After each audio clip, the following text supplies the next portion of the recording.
Time लगेगा मुझे लगता है, करना पड़ेगा, नहीं तो ब्रेक में चले जाएंगे सर। आप इनसे ले लीजिए।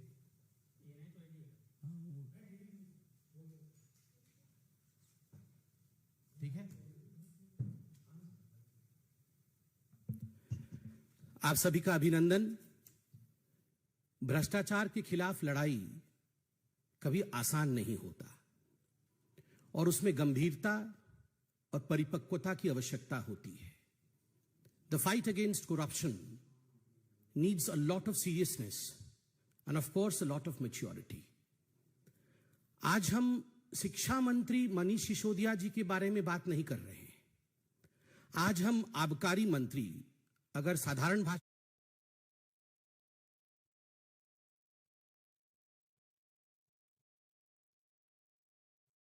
पार्टी कहीं ना कहीं अपनी शिक्षा नीति, अपने स्कूल, इनके विषयों को सामने लाकर मनीष सिसोदिया की रक्षा करने की कोशिश कर रहे हैं। मगर प्रश्न उठता है, शराब मंत्री मनीष सिसोदिया जी ने शराब का घोटाला किया या नहीं किया? क्या यह हकीकत नहीं है कि आज दिल्ली में बच्चा बच्चा ये जानता है कि आम आदमी पार्टी और मनीष सिसोदिया जी ने अपने कमीशन के चक्कर में, यह एक टेक्निकल विषय है, हर कोई जानता है कि जहां तक होलसेलर की कमीशन का विषय था, पहले जो कमीशन 2% का था, उस कमीशन को बढ़ा करके 12% का कमीशन किया गया था। इतना बड़ा इजाफा जो कमीशन का है, ये क्यों किया गया था? ताकि इस कमीशन से मोटा माल, मोटा फायदा, एक प्रॉफिट बैकडोर से आम आदमी पार्टी कमा सके।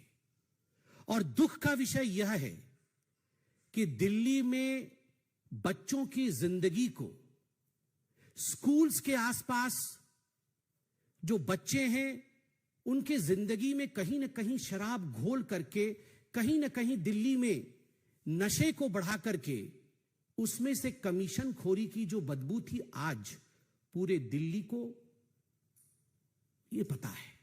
Everyone knows as to how to enhance their own commission. The Aam Aadmi Party had tried its best to spread addiction of liquor in Delhi.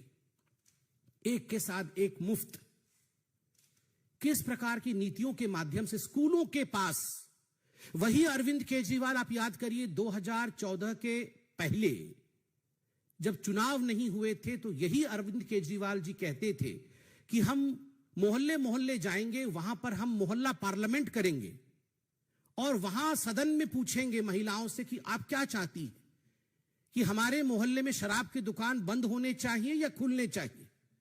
बहुत शराब के ठेके खुल रहे हैं मोहल्लों में। ये शराब के ठेके अगर महिलाएं कहेंगी बंद होनी चाहिए तो हम बंद कर देंगे। ये प्रचलन में है ये वीडियो, हर कोई इस वीडियो को जानता है, देख चुका है अरविंद केजरीवाल के इस वीडियो को। और वही अरविंद केजरीवाल जब चुनाव जीत कर आते हैं, तो ठीक उससे उलट कितनी कॉलोनियों में अधिक से अधिक शराब की दुकानें खोली जा सके, स्कूलों के पास कैसे शराब की दुकानें खोली जा सके, हमारे रिलीजियस वर्शिप प्लेसेस के पास कैसे शराब की दुकान खोली जा सके, इसका पूरा का पूरा एक षड्यंत्र किया, केवल और केवल भ्रष्टाचार और कमीशन के लिए। हमने बार बार शराब मंत्री, आबकारी मंत्री मनीष सिसोदिया जी से कुछ सवाल पूछे थे। अरविंद केजरीवाल जी खुद एक ब्यूरोक्रेट रहे हैं। अरविंद केजरीवाल जी को टेक्निकल प्रश्नों के उत्तर देने भली भांति आते हैं।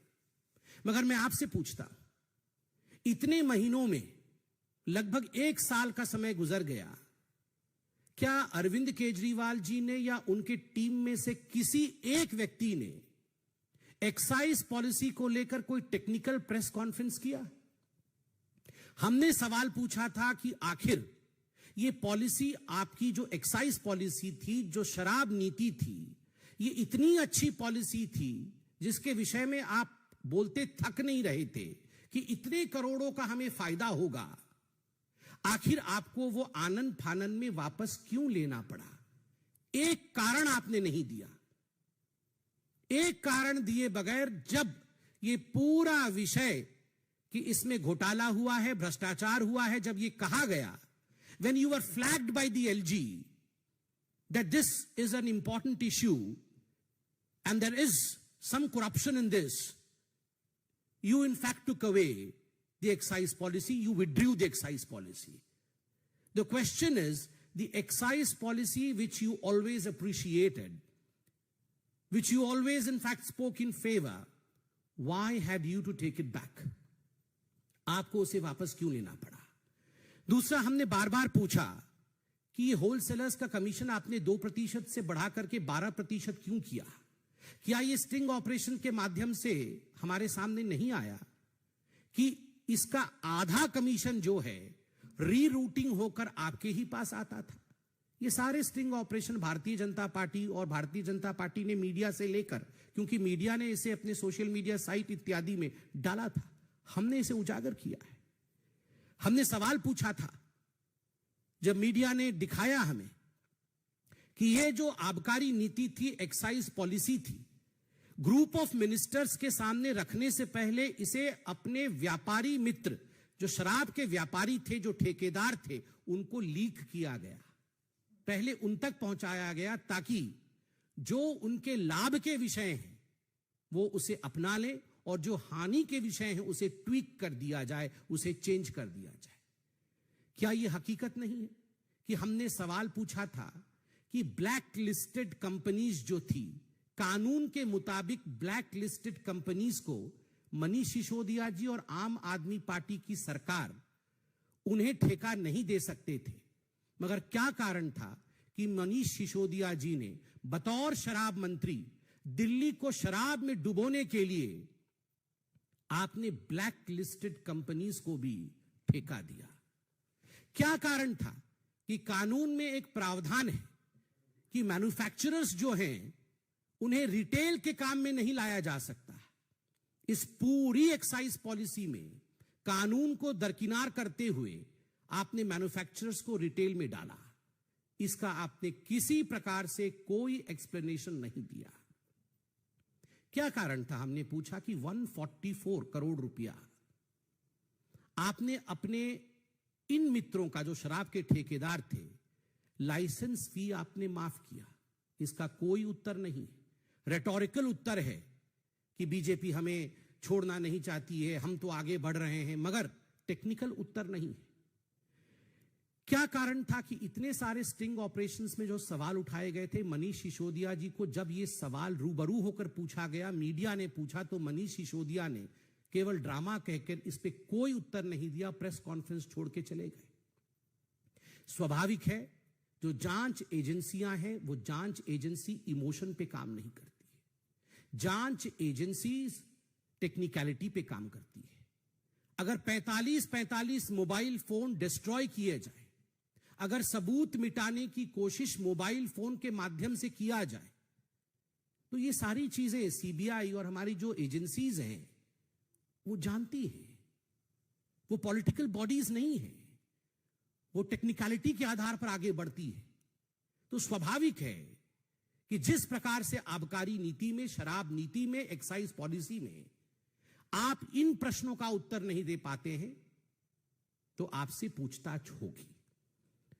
मैं अरविंद जी से इतना ही कहना चाहता हूं कि ये वही आम आदमी पार्टी है जो हर दिन एक लिस्ट निकालती थी कि देश में सबसे भ्रष्ट ये 15 लोग हैं, देश में सबसे भ्रष्ट ये 20 लोग हैं। आप याद करिए, उस समय ना बही होता था, ना खाता होता था। कोई सबूत की बात आप नहीं करते थे, आप सिर्फ कहते थे हम जानते हैं, ये हम कह रहे हैं कि ये 5 लोग सबसे भ्रष्ट हैं। मैं नाम भी गिना सकता हूं और आपको भी याद है कौन कौन से नाम आप बोल रहे हैं। ये बात अलग है कि आज आप उनसे गले मिल रहे हैं, उनके घर जा रहे हैं, मगर उनका नाम आपने सबसे भ्रष्ट लोगों में गिनाया था।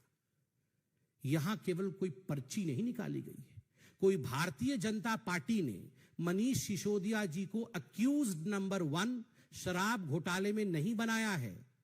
जांच के आधार पर मनीष सिसोदिया जी एक्यूज्ड नंबर 1 बने। जिस प्रकार से बच्चों की जिंदगी के साथ खिलवाड़ करने की कोशिश की, मुझे तो शर्म आता है ये कहते हुए कि आज पूरे विश्व में ऐसा कोई शिक्षा मंत्री नहीं होगा जो शराब के घोटाले में गिरफ्तार किया जा रहा होगा। Just imagine an minister of education getting arrested for excise policy. ये आंख खोलने वाला विषय है, ये चौंकाने वाला विषय है। बच्चे जो हिंदुस्तान के भविष्य हैं, स्कूल जो हिंदुस्तान के भविष्य को गढ़ता है, उस स्कूल के सामने शराब का ठेका खोलना और उस शराब के ठेके से 12% कमीशन लेना, उससे घोटाला करना। मनीष जी, दुख होता है कहते हुए, you played with the lives of our kids. आपने हमारे बच्चों के जीवन के साथ खिलवाड़ किया। दिल्ली के बच्चों के जीवन के साथ, दिल्ली की महिलाओं के जीवन के साथ आपने ठीक नहीं किया। जिन महिलाओं ने चीख चीख कर कहा कि हमारी कॉलोनी में 10-10 ठेके खोले जा रहे हैं, यह भ्रष्टाचार का अड्डा है, आपने सुना नहीं। और इसका कारण है कि आज आप सलाखों के पीछे जा रहे हैं। जीरो टॉलरेंस फॉर करप्शन, भ्रष्टाचार को लेकर भारतीय जनता पार्टी का जीरो टॉलरेंस है। यह किसी प्रकार से भी राजनीति का विषय नहीं है और भ्रष्टाचार के खिलाफ यह लड़ाई, यह जंग हमेशा जारी रहेगी और रहनी भी चाहिए, क्योंकि स्वच्छ राजनीति, नशा मुक्त राजनीति, यही भारतीय जनता पार्टी हमेशा से ही कहते रही है। Agencies and the parties, these are separate issues. The war would be fought in the battle ground of courts. आप कोर्ट्स में लड़िए। सत्येंद्र जैन के लिए भी आप यही कह रहे थे कि वो बिल्कुल पाक साफ है, दूध के धुले हुए हैं, मगर कोर्ट ने अभी तक उन्हें बेल ग्रांट नहीं किया है। क्या कारण है कोर्ट ने उन्हें बेल ग्रांट नहीं किया है? क्योंकि there is merit in the case में मेरिट है, इसलिए बेल नहीं ग्रांट हुआ है। और आज बिल्कुल हम कह सकते हैं there is merit in the case of Manish Sisodia's corruption in excise policy. इसमें भी मेरिट है।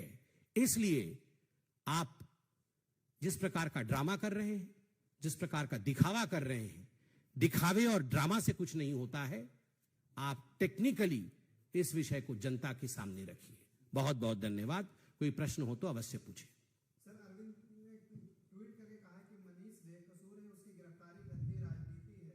लोग सब देख रहे हैं, लोगों को सब समझ आ रहा है, लोग इसका जवाब देंगे, इससे हमारा हौसला बढ़ेगा, हम संघर्ष के साथ और मजबूत होंगे। अरविंद केजरीवाल जी इतना कुछ ट्वीट कर रहे हैं। अरविंद केजरीवाल जी से आप पूछिए कि जो 6 प्रश्न भारतीय जनता पार्टी और भारत की जनता पूछ रही है, उसके उत्तर जरा ट्वीट कर दे कि ब्लैक लिस्टेड कंपनी को ठेका क्यों दिया, 2% से बढ़ाकर के 12% कमीशन क्यों किया, मैन्युफैक्चरर्स को रिटेल के बिजनेस में क्यों लेकर आए, 144 CR क्यों माफ किया आपने मित्रों का, पॉलिसी को वापस क्यों लिया। इतने प्रश्नों का उत्तर अरविंद केजरीवाल जी ट्वीट कर दें तो मुझे लगता है वो उचित होगा। यहां वहां की बातें ट्वीट करने से कोई लाभ नहीं है, कोर्ट में उसका कोई औचित्य नहीं है। बहुत बहुत धन्यवाद। Thank you.